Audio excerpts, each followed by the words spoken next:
Hey guys, good morning all. Welcome to the lecture of business accounting. And now we are on PPT mode.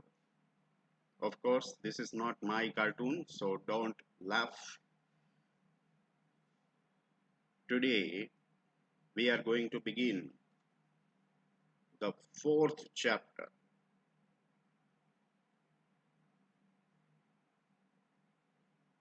accounting standards. As per the paper style, this particular chapter carries the weightage of 20 marks because the very first question is itself accounting standards as per your original paper style. Without general option, the weightage of the chapter was 20 marks. With general option, the weightage of the chapter stands at 40 marks. There will be two questions and you can attempt both the questions. So if you are not good at practical examples or you do not have enough confidence in practicals, then you can consider this chapter to be very important because this is the chapter of theory.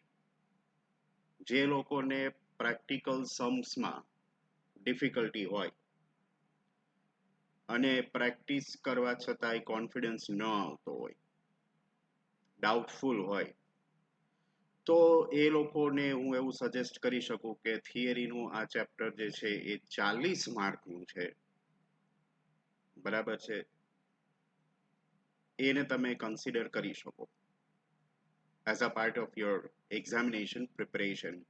પણ એક વાત હું કરી દઉં કે થિયરીનું chapter છે 40 માર્કનું, 40 out of 40 તો આમાં નહીં જ આવે, બરાબર છે? Are you getting what I M telling you? કે 40 માર્ક તો હોય તો એમાં તમે જે કંઈ પણ લખો એની કન્ટેન્ટ, ક્વોલિટી અને પ્રેઝન્ટેશન જોઈ એના અડધા માર્ક્સ આપી શકાય જો બધું સાચું હોય તો. વધીને 60% એટલે 40 હોય તો એનાથી 24-25 માર્ક આવી શકે, બરાબર? Not more than that. And that is why we do not prefer this particular chapter. Score જે લોકોને કરવો છે, જે સ્ટુડન્ટ સ્કોર કરવા માંગે છે અકાઉન્ટન્સીમાં, એ લોકોએ તો ખાસ થિયરી અવોઇડ કરી શકાય એમ છે આ વખતે, તો એ લોકો થિયરી અવોઇડ કરે, બરાબર? હવે આપણે આ ચેપ્ટરની ઇન્ડેક્સ જોઈ લઈએ. આ ચેપ્ટરમાં તમારે ટોટલ 4 ક્વેશ્ચન્સ સ્ટડી કરવાના છે, namely the meaning of accounting standard. Meaning of accounting standard એ કોઈ શોર્ટ નોટ ન કહેવાય. કોઈ પણ શોર્ટ નોટ પૂછાય તેમાં તમારે અકાઉન્ટિંગ સ્ટાન્ડર્ડનો મીનિંગ તો આપવો જ પડે, બરાબર? એટલે એ કોઈ શોર્ટ નોટ ન થાય મીનિંગ. બાકીની 3 છે એ શોર્ટ નોટ છે. ઓબ્જેક્ટિવ્સ, બેનિફિટ્સ, ઇમ્પોર્ટન્સ, આ 3 વર્ડ ઇન્ટરચેન્જેબલ છે. Any word can be used: objectives, benefits or importance of accounting standards. પછી જે પૂછાય છે એ છે preparation or procedure or steps for formulating accounting standards. accounting standard કઈ રીતે બને છે ઇન્ડિયામાં એ આપણે જોશું. અને accounting standard board of India ASB any short note આવે છે એ પણ આપણે જોઈશું, રાઈટ? આજના આપણા લેક્ચરમાં આપણે પહેલા બે એ કમ્પ્લીટ કરીશું, એટલે કે મીનિંગ જોઈશું અને અકાઉન્ટિંગ સ્ટાન્ડર્ડના ઓબ્જેક્ટિવ્સ કે બેનિફિટ શું છે એ આપણે આજના લેક્ચરમાં ડિસ્કસ કરીશું. રિમેઇનિંગ 2 topics, preparation and accounting standard board, these 2 topics are to be discussed in tomorrow's lecture, and tomorrow the 4th chapter will get over. So from next week again we will get back to the practical sums in chapter number 5. બાકીના બે chapter જે છે 5 અને 6 એ પાછા practical chapter જ છે, so do not worry. Let us start with the meaning of accounting standards. You read the slide. આ slide તમારી સામે છે એ રીડ કરો. બહુ ઇઝી લેંગ્વેજમાં મેં એનો મિનિંગ એક્સપ્લેન કર્યો છે. Accounting standards are the uniform rules and regulations for the preparation and presentation of financial statements. Okay, તમને ખબર જ છે રૂલ્સની વાત આવે, અકાઉન્ટિંગ રૂલ્સ.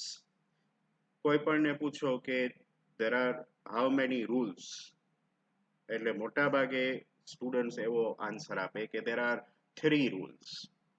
એટલે એ લોકો શેની વાત કરતા હોય, આપણે પેલા rules of debit and credit, ઉધાર અને જમાના જે રૂલ્સ છે એ લોકો એની વાત કરતા હોય કે there are 3 rules: debit the receiver and credit the giver, right? પછી debit what comes in and credit what goes out.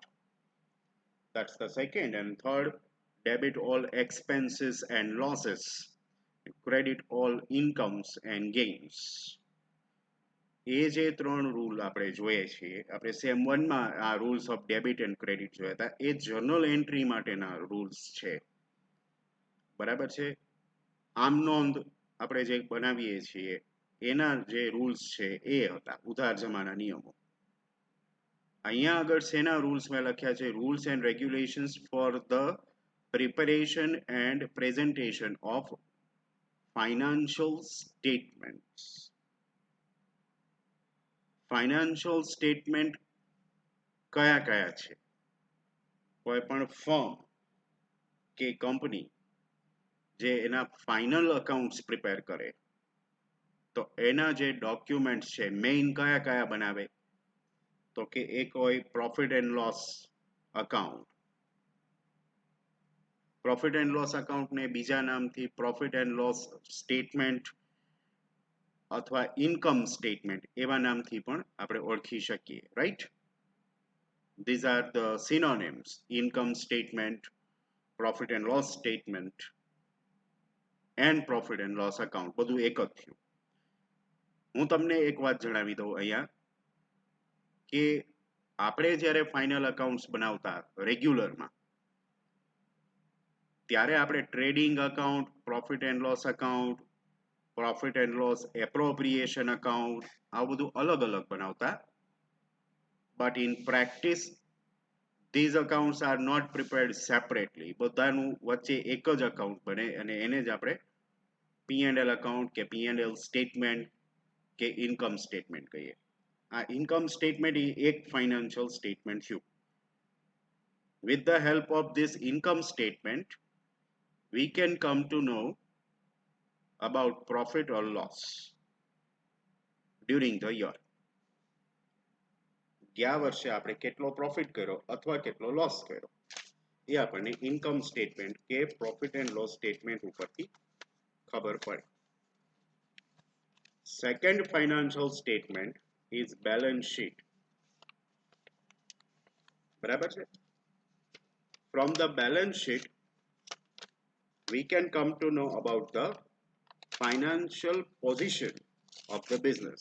Business ની financial position કેવી છે એ આપણને બેલેન્સ શીટ પ્રિપેર કરવા પછી ખબર પડે. Okay, so that is the second financial statement. And the third financial statement that is applicable only to the companies, it is known as cash flow statement. A third financial statement છે. You will learn cash flow statement in semester 6. તમે જ્યારે same 6 માં આવશો ને ત્યારે તમારે account આવશે, management account. એમાં તમે શીખશો how to prepare cash flow statement. But let me give you brief idea that cash flow statement shows the cash position of the business, not the entire financial position, only cash position or liquid position. Cash ક્યાંથી આવે છે, cash ક્યાંથી જાય છે, અને at the end of the year how much cash is remaining left with us એ આપણને cash flow statement બનાવીએ એટલે ખ્યાલ આવે. So mainly there are 3 financial statements: profit and loss statement, balance sheet and cash flow statement. આ ત્રણ financial statements બનાવવા માટેના જે રૂલ્સ છે એ રૂલ્સને અકાઉન્ટિંગ સ્ટાન્ડર્ડ્સ કહેવાય. Clear this? Accounting standards are the rules and regulations. હવે મેં એવું લખ્યું કે uniform rules and regulations. Uniform એટલે એક સરખા, એટલે એવું નહીં કે ગુજરાતની કંપનીઓ અલગ રૂલ્સ ફોલો કરે અને મહારાષ્ટ્ર હોય તો ત્યાંની કંપનીના રૂલ્સ અલગ હોય, કર્ણાટકા છે કે તામિલનાડુ છે તો એ લોકોના રૂલ્સ અલગ હોય, એવું ન હોય. યુનિફોર્મ એક સરખા જ rules and regulations all over India. કે ગુજરાતની કંપની હોય કે આંધ્રપ્રદેશની કોઈ પણ કંપની હોય, પ્રોફિટ એન્ડ લોસ સ્ટેટમેન્ટ એક જ રૂલથી બને, એક જ સરખા રૂલથી બને, બેલેન્સ શીટ એક સરખા જ રૂલથી બને, બરાબર? એટલા માટે એને યુનિફોર્મ રૂલ્સ એન્ડ રેગ્યુલેશન્સ એ નામથી આપણે ઓળખીએ. એ રૂલ્સ એન્ડ રેગ્યુલેશન્સને અકાઉન્ટિંગ સ્ટાન્ડર્ડ્સ કહેવાય. આખા ઇન્ડિયામાં એક જ સરખા રૂલ્સ.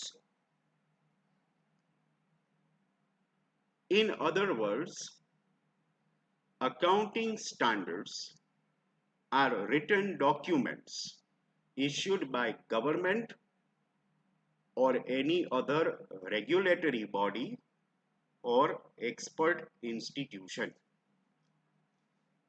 આ અકાઉન્ટિંગ સ્ટાન્ડર્ડ જે છે એ ગવર્મેન્ટનો જ એક પર્ટિક્યુલર ડિપાર્ટમેન્ટ, રેગ્યુલેટરી બોડી એ બનાવે છે.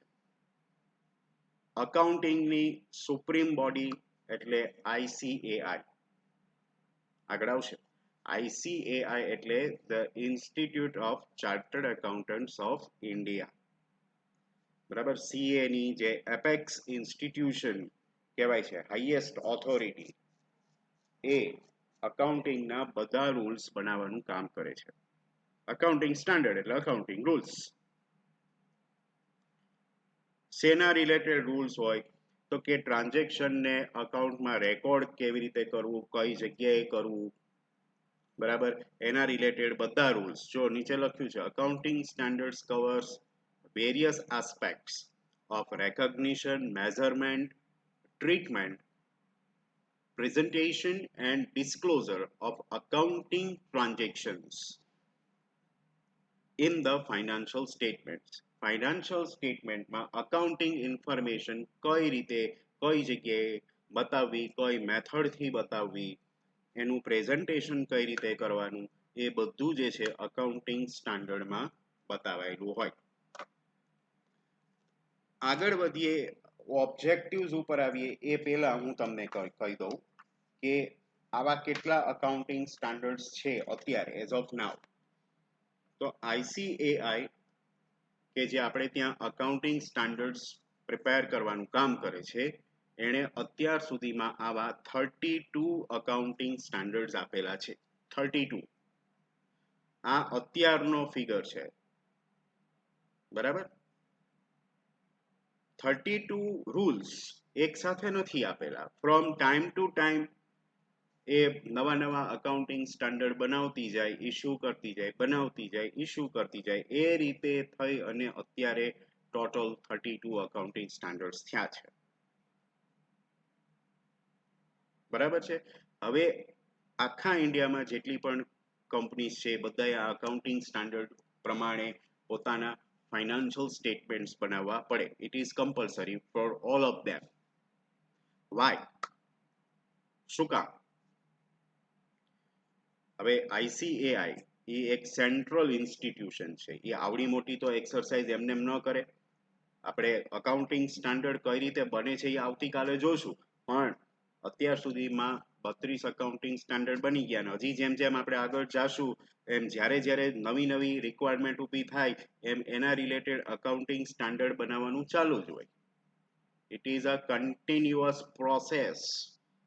નવા અકાઉન્ટિંગ સ્ટાન્ડર્ડ બનાવવાનું ચાલુ હોય. જૂના અકાઉન્ટિંગ સ્ટાન્ડર્ડ્સ કે જે ઓલરેડી ઇસ્યુ થઈ ગયા છે, બરાબર, એમાં માની લો ફ્રોમ ટાઈમ ટુ ટાઈમ કોઈ ચેન્જીસ કરવાની જરૂર લાગતી હોય તો એ ચેન્જીસનું કામ એ ત્યાં ચાલુ હોય.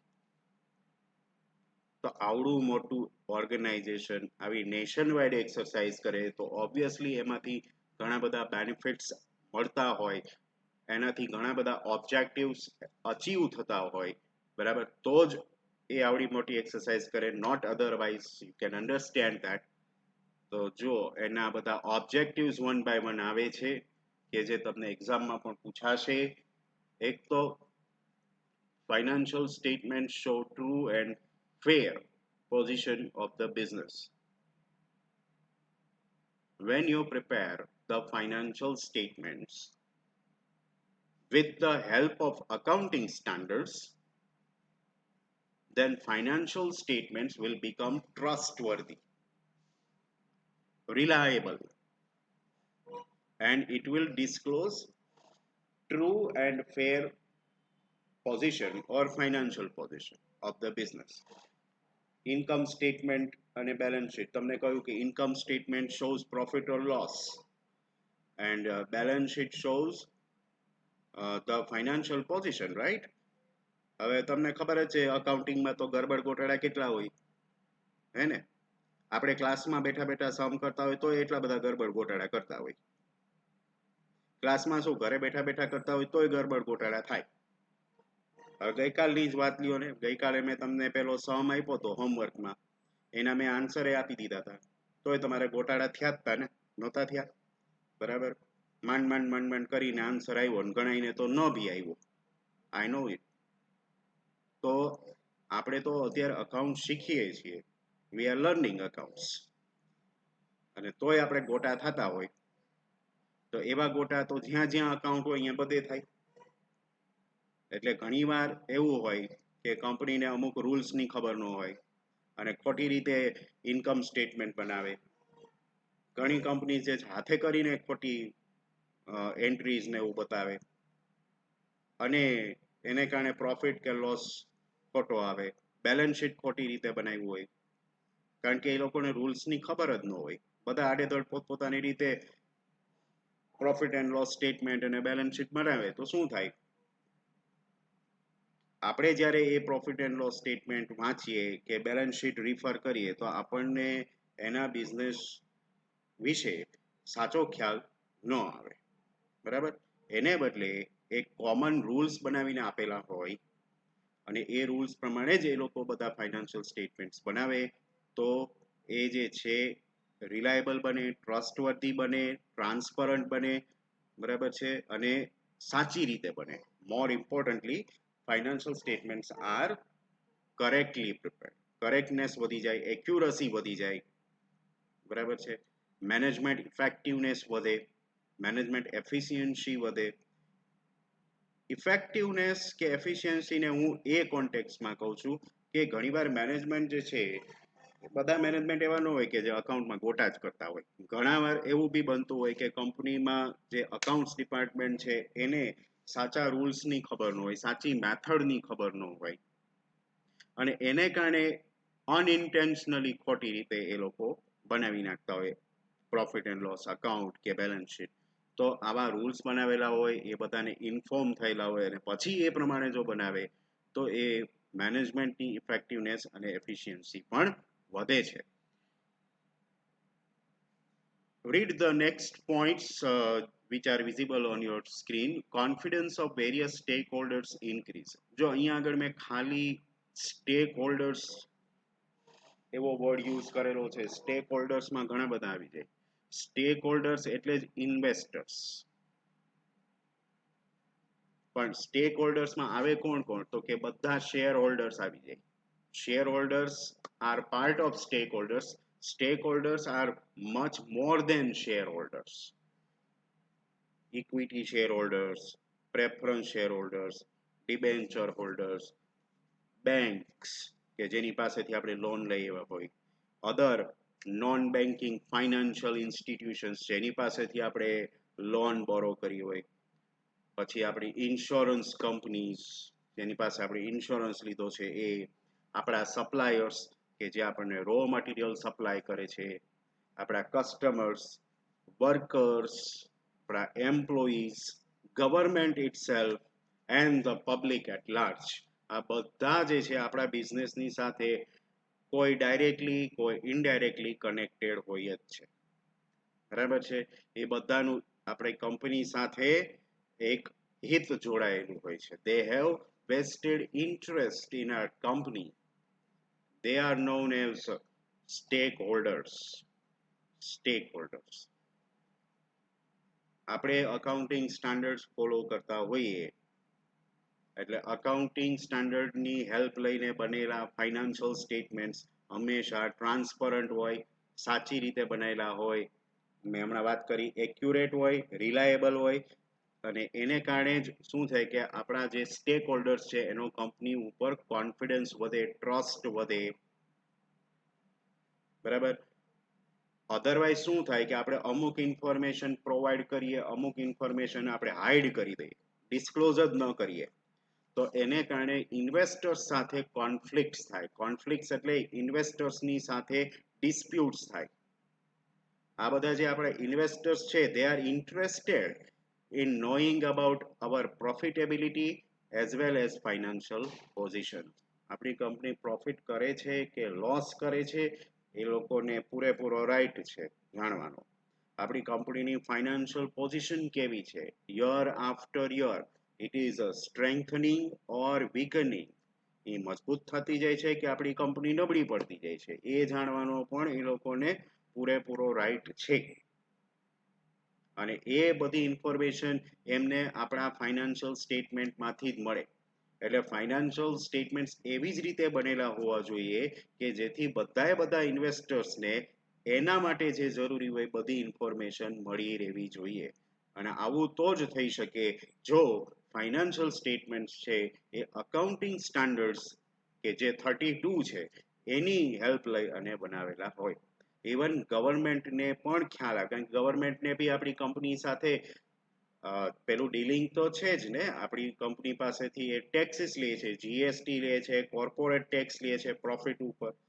ઓબ્વિયસલી તો government should be knowing about every financial transaction.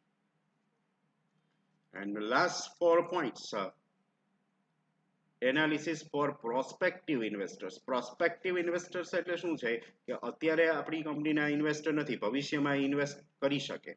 Future investors, એક કંપની બીજી કંપનીમાં ઇન્વેસ્ટ કરતી હોય એવું બને, તો કોઈ પણ કંપની બીજી કંપનીમાં ઇન્વેસ્ટ કરે, પછી ફોરેન ઇન્વેસ્ટર્સ હોય છે, ઇન્સ્ટિટ્યુશનલ ઇન્વેસ્ટર્સ હોય છે જે લાર્જ સ્કેલ ઉપર આપણી કંપનીમાં ઇન્વેસ્ટમેન્ટ કરતા હોય, બરાબર. તો એ એમને એમ કઈ નામ વાંચીને તો ન કરે ને, ઓબ્વિયસ છે. They will undertake analysis. તો એનાલિસિસ કરે છે એનું પ્રોફિટ એન્ડ લોસ સ્ટેટમેન્ટ એ જોવે, એનું એનાલિસિસ કરે, કમ્પેરિઝન કરે આ યરનું પ્રીવિયસ યર સાથે. ફોર એક્ઝામ્પલ 2021 ના ફાઇનાન્શિયલ સ્ટેટમેન્ટ છે તો એના પ્રીવિયસ યર 1920 સાથે કમ્પેરિઝન કરે તો ખબર પડે, બરાબર છે. બાજુમાં ફિગર્સ રાખીને કમ્પેર કરે તો ખ્યાલ આવે ને કે ભાઈ લાસ્ટ યર આપણું સેલ્સ આટલું હતું, આ વર્ષે વધ્યું ઘટ્યું, એના શું રીઝન્સ હતા, ગયા વર્ષે પ્રોફિટ આટલો કર્યો તો આ વર્ષે પ્રોફિટ ઘટી ગયો તો કેમ ઘટી ગયો, બરાબર, એટસેટ્રા. તો ફાઇનાન્શિયલ સ્ટેટમેન્ટ્સ એટલે ખાલી રૂલ્સ નહીં. ફાઇનાન્શિયલ સ્ટેટમેન્ટ્સ અકાઉન્ટિંગ સ્ટાન્ડર્ડ ઉપરથી બનાવીએ છીએ. તે અકાઉન્ટિંગ સ્ટાન્ડર્ડ એટલે ખાલી રૂલ્સ નહીં, એમાં બધા ફોર્મેટે આપેલા છે કે આ ફોર્મેટમાં જ તમારે પ્રોફિટ એન્ડ લોસ સ્ટેટમેન્ટ બનાવવાનું, આ ફોર્મેટમાં જ બેલેન્સ શીટ બનાવવાનું. તમારે બધા ફોર્મેટ આવશે. તમે જ્યારે સેમ 3માં આવશો તો સેમ 3માં આપણે કોર્પોરેટ એકાઉન્ટ આવે છે. એ કોર્પોરેટ એકાઉન્ટમાં ફાઇનલ અકાઉન્ટ્સ ઓફ કંપનીઝ એવું ચેપ્ટર આવે છે. એમાં તમે જોશો બધા ફોર્મેટ હશે, એ ફોર્મેટમાં જ બનાવવાનું અને એ જ સિક્વન્સમાં બધી એન્ટ્રીઝ આપવાની. સિક્વન્સ એ ફિક્સ, એન્ટ્રી એ ફિક્સ. એટલે કોઈ પણ કંપનીના તમે ફાઇનાન્શિયલ સ્ટેટમેન્ટ્સ ઉપાડો ને બધામાં એક જ સિક્વન્સ ફોલો થઈ હોય, કોઈમાં આડી અવડી ઇન્ફોર્મેશન હોય નહીં. For example note number 1 share capital હોય તો રિલાયન્સમાં નોટ નંબર 1 શેર કેપિટલ જ બતાવે ને ટાટા હોય તો એના બેલેન્સ શીટમાં નોટ નંબર 1 શેર કેપિટલની જ આવે, બીજી એકય આવે નહીં. આ રીતે બધા સ્ટેટમેન્ટ્સ યુનિફોર્મ રીતે બનાવેલા હોય અક્રોસ ઇન્ડિયા. એટલે બધા વચ્ચે કંપની કમ્પેરિઝન થઈ શકે, આ વર્ષની આગળના વર્ષ સાથે થઈ શકે, એક કંપનીની બીજી કંપની સાથે કમ્પેરિઝન થઈ શકે, બરાબર. And based on comparison you can carry out the analysis કે હવે ફ્યુચરમાં આ કંપનીમાં ઇન્વેસ્ટમેન્ટ કરવું ન કરવું. અત્યારે ઓલરેડી આપણે કરેલું છે તો ફ્યુચરમાં ઇન્વેસ્ટમેન્ટ કન્ટિન્યુ રાખવું કે ઇન્વેસ્ટમેન્ટ ઘટાડી નાખવું કે કંપનીમાંથી ઇન્વેસ્ટમેન્ટ લઈ લેવું, આ બધું જે છે એ થઈ શકે કમ્પેરિઝન અને એનાલિસિસ ઉપરથી. અને મેં હમણાં ઓલરેડી તમને વાત કરી દીધી છે કે ભાઈ ટ્રાન્સપરન્સી જે છે એ તો ફાઇનાન્શિયલ સ્ટેટમેન્ટની વધે જ છે. Chances of frauds can be minimized. તમને ખબર જ છે ફ્રોડ એના વિશે તો આપણે જેટલી વાત કરીએ ને એટલી ઓછી છે. કંપનીઓમાં ફ્રોડ થતા જ હોય છે, જેને કોર્પોરેટ ફ્રોડ્સ, સ્કેન્ડલ્સ, સ્કેમ, બરાબર, એક એવા બધા અલગ અલગ નામથી ઓળખતા હોય. ઘણા એને વિન્ડો ડ્રેસિંગ કહે છે, ઘણા એને ક્રિએટિવ અકાઉન્ટિંગ પ્રેક્ટિસ કહે છે. પણ જે છે તે ફ્રોડ એટલે કાંઈ નહીં, ઇન્વેસ્ટર સાથે ચીટિંગ. આ ચીટિંગ અકાઉન્ટમાં થાય, ખોટી ખોટી બોગસ એન્ટ્રીઝ નાખીને, એટલે કે એક્સપેન્સીસ જે છે એ ખોટા બતાવીને, ઇન્કમ હોય તોય ન બતાવીને ઇન્વેસ્ટર સાથે ઇન્વેસ્ટર સાથે ફ્રોડ થતો હોય. પ્રોફિટ હોય એના કરતાં ઓછો બતાવે, એટલે ગવર્મેન્ટને ટેક્સ ઓછો દેવો પડે, એમ્પ્લોઈઝને બોનસ ઓછું દેવું પડે, એ બધો પ્રોફિટ સિક્રેટ રિઝર્વમાં જતો રહેતો હોય. ઓનર્સ કે પ્રમોટર્સ છે એ બધો પ્રોફિટ ખાઈ જતા હોય. આ બધું ફ્રોડમાં થાય. એના માટે પછી તું શું છે, ઇન્વેસ્ટર્સ કમ્પ્લેન કરે, ઉપર સેબીમાં કમ્પ્લેન થાય, બરાબર. એના માટે એક સ્પેશિયલ ડિપાર્ટમેન્ટ આખું કામ કરે છે, ફીઓ નામ છે, SFIO, that is serious fraud investigation organization, ફીઓ. એ પણ આ ફ્રોડ ઇન્વેસ્ટિગેશનમાં છે, બરાબર. એ બધા છે, ગવર્મેન્ટ મિકેનિઝમ છે, પણ સાથે સાથે અકાઉન્ટિંગ સ્ટાન્ડર્ડ બી એમાં સપોર્ટ કરે છે. તમે 32 અકાઉન્ટિંગ સ્ટાન્ડર્ડ ફોલો કરો અને એકેય અકાઉન્ટિંગ સ્ટાન્ડર્ડ વાયોલેટ ન કરો, 32 ફોલો કરો, એટલે બધી ઇન્ફોર્મેશન ફાઇનાન્શિયલ સ્ટેટમેન્ટમાં આવી જ જાય, અને ચાન્સ જે છે ફ્રોડ કરવાના ચાન્સ એ સાવ ઘટી જાય. જો મિનિમાઇઝ છે, રિમૂવડ નથી, પૂરેપૂરા નથી ઘટતા, મિનિમમ થઈ જાય છે. પછી તો શું છે, આપણે તો તમને ખબર છે કે આપણે વચ્ચેથી લૂપ હોલ્સ તો કાઢીએ જ છીએ, છટકબારી લૂપ હોલ્સ, એ તો આપણે ગોતી જ લઈએ છીએ. વળી એ લૂપ હોલ્સ મળે એટલે વળી એને પકડવા માટેના બીજા રૂલ્સ એ પણ છે. પણ ઓવરઓલ પહેલા થતું એવું હતું કે બહુ બધા ફ્રોડ્સ થતા.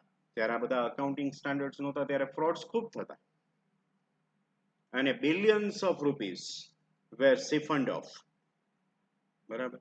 અને એવું નથી કે ઇન્ડિયામાં જ ફ્રોડ થાય છે, બરાબર. The frauds are being committed all over the world. Remember that. અમેરિકામાં ફ્રોડ્સ થાય છે, જાપાનમાં ફ્રોડ થાય છે, યુકેમાં ફ્રોડ થાય છે, બધી જગ્યાએ ફ્રોડ થતા જ હોય છે. So India is not a new country where frauds are committed.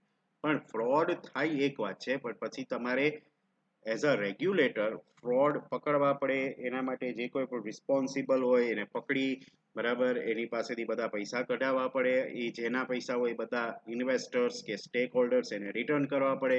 આમાં વર્ષો વીતી જાય છે. એટલે એવું થાય એના કરતાં ફ્રોડ ન જ થાય એવી ટ્રાય કરવી જોઈએ, અને એના માટે થઈ અને આ બધા અકાઉન્ટિંગ સ્ટાન્ડર્ડ્સ જે છે એ વર્ક કરે છે. With the help of these accounting standards you can minimize the chances of frauds. આ જે છે આપણે વાત કરી આજે અત્યારે, એ બધા ઓબ્જેક્ટિવ્સ કહી શકો, બેનિફિટ્સ ઓફ અકાઉન્ટિંગ સ્ટાન્ડર્ડ કહી શકો, ઇમ્પોર્ટન્સ ઓફ અકાઉન્ટિંગ સ્ટાન્ડર્ડ કહી શકો. એ બધું આ એક જ થયું, સિગ્નિફિકન્સ, ઇમ્પોર્ટન્સ બધું એક જ થયું. એટલે જ્યારે પણ તમારે અકાઉન્ટિંગ સ્ટાન્ડર્ડની આ શોર્ટ નોટ પૂછાય ત્યારે પહેલા શોર્ટમાં એનો મિનિંગ એક્સપ્લેન કરવાનો, અને પછી તમારે એના ઓબ્જેક્ટિવ્સ કે બેનિફિટ્સ જે કંઈ હોય તે એ આ બધા એક્સપ્લેન કરવાના. આ બધા જે છે, બરાબર, આ બધા તમારે એક્સપ્લેન કરવાના છે. ખાલી આટલી લીટી લખીને આયલું આવવાનું નથી. આ 10 માર્કની શોર્ટ નોટ થાય, રિમેમ્બર. 10 માર્કમાં તમે આટલું લખીને આવો ન ચાલે. આ બધું મેં જે કંઈ હું બોલ્યો ને છેલ્લી અડધી કલાકથી હું જે બોલ કરું છું અને તમે સાંભળો છો, એ બધું તમારે એમાં લખીને આવવાનું. તમને જ્યારે બુક આપશે લાઇબ્રેરીમાંથી ત્યારે એમાં આ બધું આપેલું જ છે. એટલે હવે કોઈ સ્ટુડન્ટ એવું ન કરે કે હું જે કંઈ બોલતો જાઉં છું એ વચ્ચે વિડીયો સ્ટોપ કરીને લખતા જાય, બરાબર. એટલે તમારે સમજવા માટે તમે લખો, એમાં મને વાંધો નથી, લખો તો બરાબર, પણ તો તમે લખી લખીને થાકી જશો. હું એટલું બોલ્યો છું અડધી કલાકમાં.